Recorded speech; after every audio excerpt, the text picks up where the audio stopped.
Hi there. I'm very excited for our topic today, defining a personal ethos, because it's been such a driving force in my life as I've navigated my career, and I'm excited to share some tips and ways that I've developed mine with you. So it's a pretty dense topic, so feel free to reference this video in the future or as your ethos maybe changes as you change. So let's start with purchasing power. So when you're purchasing something, you're not just buying a thing, you're buying an idea, you're buying a lifestyle, you're helping support a cause. So at Christmas time, when you buy a Christmas tree, you're not buying a tree, you're buying into holiday spirit. If at the start of the new year, you get a journal, you are not just getting something for writing, you are buying maybe a more mindful lifestyle or buying into a more mindful lifestyle. And if you decide to purchase a reusable bag to take to the grocery store, you're supporting an environmental cause because you deem it important.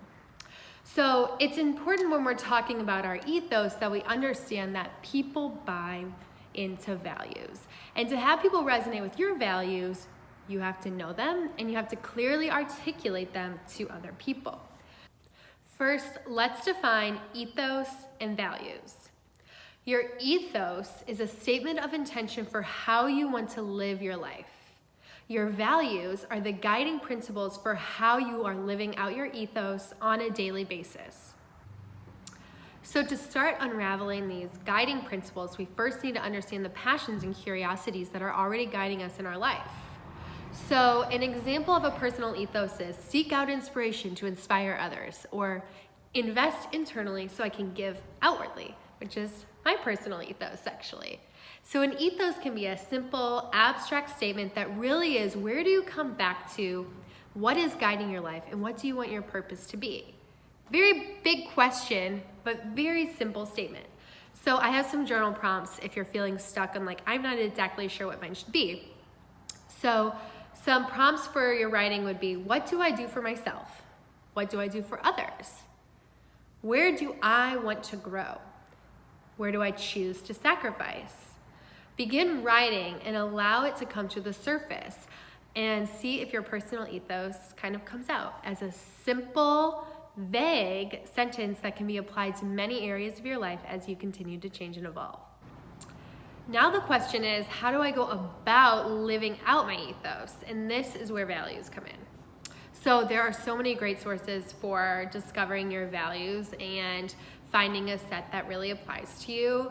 I have a few sources that I'm gonna link. So the first is in Brene Brown's book, Dare to Lead. She has a whole page of values that you can use as a starting point to begin paring down with ones that resonate with you the most. I'm going to upload that to my Instagram and save it to the little bubble titled Ethos. I will also upload my original list of values, which is a value word followed by a short description of what that word means to me, about a list of 15 that I ultimately pared down to my 3 values, which are balance, beauty, and creativity. So when looking at a list of values, I invite you to read them, sit with them for a moment, and see what resonates with you. If it doesn't, exit out. And if it does, you can start to circle them and keep paring it down. If you get stuck on something, perhaps close the exercise and revisit it later with a fresh perspective.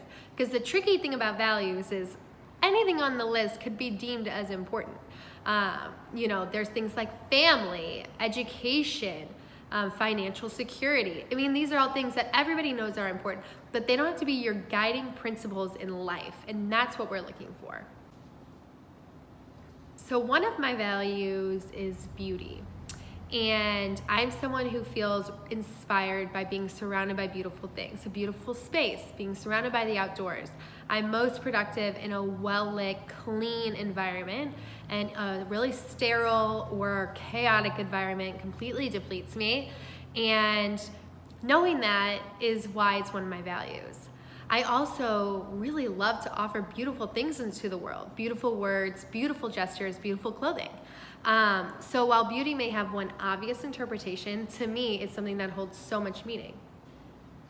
Another one of my values is creativity. This is one of my favorite words. When I was leading my team at Fogarty, I often called for a creative solution, which was when our team was feeling roadblocked or we weren't communicating well or we couldn't find a solution to the problem. We were looking at things too black and white. And calling for a creative solution was an invitation to say, let's look at this, to try to solve this problem in the gray. What solutions are we not seeing? How can we be more creative about our approach? And that's what I mean when I say creative is a value. I also really like expressing through creativity, whether it's through writing, whether it's through yoga, whether it's through dressing myself daily. All of that is a creative outlet to me and is a very high and important value in my life. My last value is balance. So balance represents my dedication to myself so that I can hold capacity for my work, be a dynamic woman with a family and a career, and hold space for myself as well as others. So without balance, I know I cannot be of service in any area of my life. So those are my 3 values, and those 3 values are the way that I daily practice living out my personal ethos of investing internally so I can give outwardly. So I hope this was helpful. I hope you have inspiration to go on your journey of developing your personal ethos and identifying your key values that you can live out in your daily life. So feel free to ask any questions, leave any comments of how I can further be of assistance in clarifying this for you.